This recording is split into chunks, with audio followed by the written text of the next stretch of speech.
अंतिम सप्ताह में है। 2022 बस आने ही वाला है। आप सभी 2022 के स्वागत की तैयारी में जुटे हैं, लेकिन उत्साह और उमंग के साथ ही ये समय सचेत रहने का भी है। आज दुनिया के कई देशों में कोरोना के नए वेरिएंट ओमिक्रॉन की वजह से संक्रमण बढ़ रहा है। भारत में भी कई लोगों के ओमिक्रॉन से संक्रमित होने का पता चला है। मैं आप सभी से आग्रह करूंगा कि पैनिक न करें। हां, सावधान रहें, सतर्क रहें, मास्क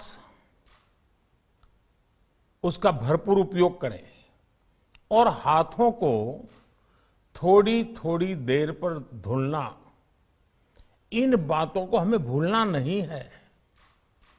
आज जब वायरस म्यूटेट हो रहा है तो हमारी चुनौतियों का सामना करने की ताकत और आत्मविश्वास भी मल्टीप्लाई हो रहा है। हमारी इनोवेटिव स्पिरिट भी बढ़ रही है। आज देश के पास 18 लाख आइसोलेशन बेड्स हैं,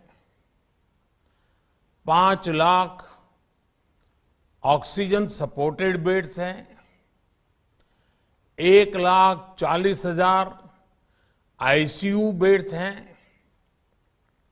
आईसीयू और नॉन आईसीयू बेड्स को मिला दें तो 90,000 बेड्स विशेष तौर पर बच्चों के लिए भी हैं। आज देश में 3,000 से ज्यादा पीएसए ऑक्सीजन प्लांट्स काम कर रहे हैं। 4 लाख ऑक्सीजन सिलेंडर्स देश भर में दिए गए हैं। राज्यों को जरूरी दवाओं की बफर डोज तैयार करने में सहायता की जा रही है। उन्हें पर्याप्त टेस्टिंग किट्स भी मुहैया कराई जा रही है। साथियों, कोरोना वैश्विक महामारी से लड़ाई का अब तक का अनुभव यही बताता है कि व्यक्तिगत स्तर पर सभी दिशा निर्देशों का पालन कोरोना से मुकाबले का बहुत बड़ा हथियार है। और दूसरा हथियार है वैक्सीनेशन। हमारे देश ने भी इस बीमारी की गंभीरता को समझते हुए बहुत पहले वैक्सीन निर्माण पर मिशन मोड में काम करना शुरू कर दिया था। वैक्सीन पर रिसर्च के साथ साथ ही approval processes, supply chain, distribution, training, IT support system, certification पर भी हमने निरंतर काम किया।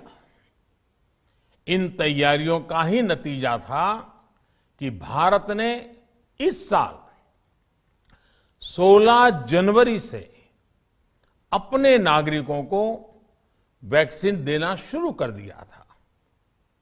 ये देश के सभी नागरिकों का सामूहिक प्रयास और सामूहिक इच्छा शक्ति है कि आज भारत 141 करोड़ वैक्सीन डोज के अभूतपूर्व और बहुत मुश्किल लक्ष्य को पार कर चुका है।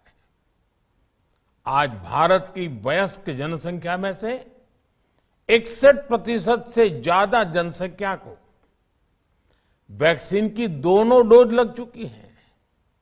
इसी तरह वयस्क जनसंख्या में से लगभग 90% लोगों को वैक्सीन की एक डोज लगाई जा चुकी है। आज हर भारतवासी इस बात पर गर्व करेगा कि हमने दुनिया का सबसे बड़ा, सबसे विस्तारित और कठिन भौगोलिक स्थितियों के बीच इतना सुरक्षित वैक्सीनेशन अभियान चलाया। कई राज्य और विशेष तौर से टूरिज्म की दृष्टि से महत्वपूर्ण राज्य जैसे गोवा, उत्तराखंड, हिमाचल जैसे राज्यों ने 100% सिंगल डोज वैक्सीनेशन का लक्ष्य हासिल कर लिया है। आज देश के दूर सुदूर गांवों में जब 100% वैक्सीनेशन की खबरें आती हैं तो मन को संतोष होता है। यह प्रमाण है हमारे हेल्थ सिस्टम की मजबूती का, हमारी टीम डिलीवरी का,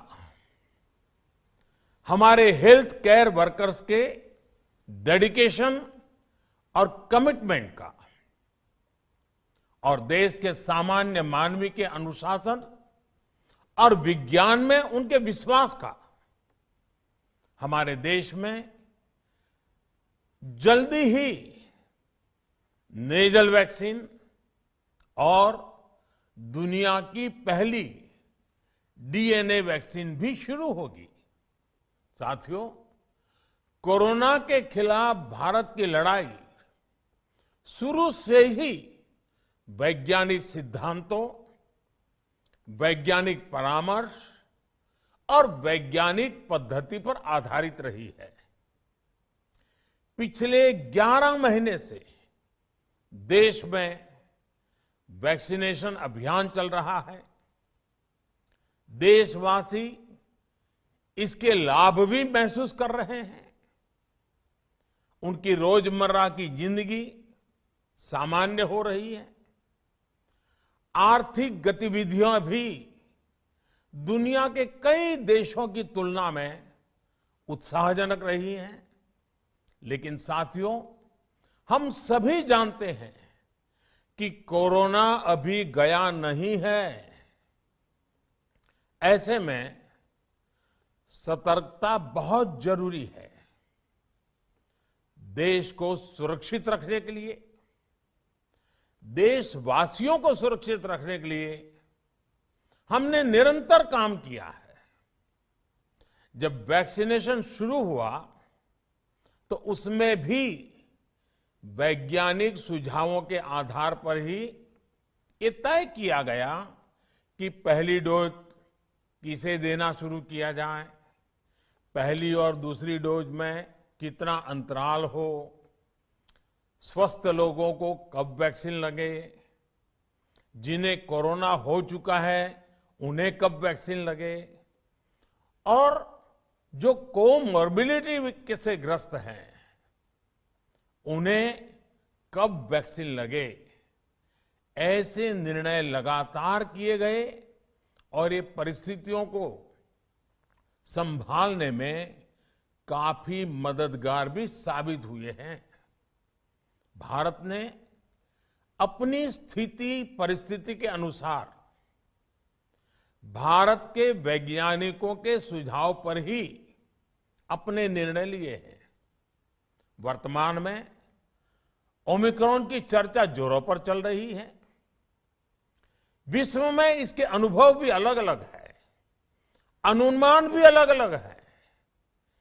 भारत के वैज्ञानिक भी इस पर पूरी बारीकी से नजर रखे हुए हैं, इस पर काम कर रहे हैं। हमारे वैक्सीनेशन को आज जब 11 महीने पूरे हो चुके हैं तो सारी चीजों का वैज्ञानिकों ने जो अध्ययन किया है और विश्व भर के अनुभवों को देखते हुए आज कुछ निर्णय लिए गए हैं। आज अटल जी का जन्मदिन भी है, क्रिसमस का त्योहार भी है, तो मुझे लगा कि इस निर्णय को आप सबके साथ साझा करना चाहिए। साथियों, 15 साल से 18 साल की आयु के बीच के जो बच्चे हैं, अब उनके लिए देश में वैक्सीनेशन प्रारंभ होगा। 2022 में 3 जनवरी को सोमवार के दिन से इसकी शुरुआत की जाएगी। ये फैसला कोरोना के खिलाफ देश की लड़ाई को तो मजबूत करेगा ही, स्कूल कॉलेजों में जा रहे हमारे बच्चों की और उनके माता पिता की चिंता भी कम करेगा। साथियों, हम सबका अनुभव है कि जो कोरोना वॉरियर्स हैं, हेल्थ केयर और फ्रंटलाइन वर्कर्स हैं, इस लड़ाई में देश को सुरक्षित रखने में उनका बहुत बड़ा योगदान है। वो आज भी कोरोना के मरीजों की सेवा में अपना बहुत समय बिताते हैं। इसलिए प्रिकॉशन की दृष्टि से सरकार ने निर्णय लिया है कि हेल्थ केयर और फ्रंटलाइन वर्कर्स को वैक्सीन की प्रिकॉशन डोज भी प्रारंभ की जाए। इसकी शुरुआत 2022 में 10 जनवरी सोमवार के दिन से की जाएगी। साथियों, कोरोना वैक्सीन का अब तक का ये भी अनुभव है कि जो अधिक आयु वाले हैं और पहले से ही किसी न किसी गंभीर बीमारी से पीड़ित है, उन्हें प्रिकॉशन लेना सलाह योग्य है। इसको ध्यान में रखते हुए 60 वर्ष से ऊपर की आयु के कोमॉर्बिडिटी वाले नागरिकों को उनके डॉक्टर की सलाह पर वैक्सीन की प्रिकॉशन डोज का विकल्प उनके लिए उपलब्ध होगा। ये भी 10 जनवरी से प्रारंभ होगा। साथियों, मेरा एक आग्रह है कि अफवाह, भ्रम और डर पैदा करने के जो प्रयास चल रहे हैं, उनसे बचना चाहिए। हम सभी देशवासियों ने मिलकर अब तक दुनिया का सबसे बड़ा वैक्सीनेशन अभियान चलाया है। आने वाले समय में हमें इसको और गति देनी है और विस्तार देना है। हम सभी के प्रयास ही कोरोना के खिलाफ इस लड़ाई में देश को मजबूत करेंगे। आप सबका बहुत बहुत धन्यवाद।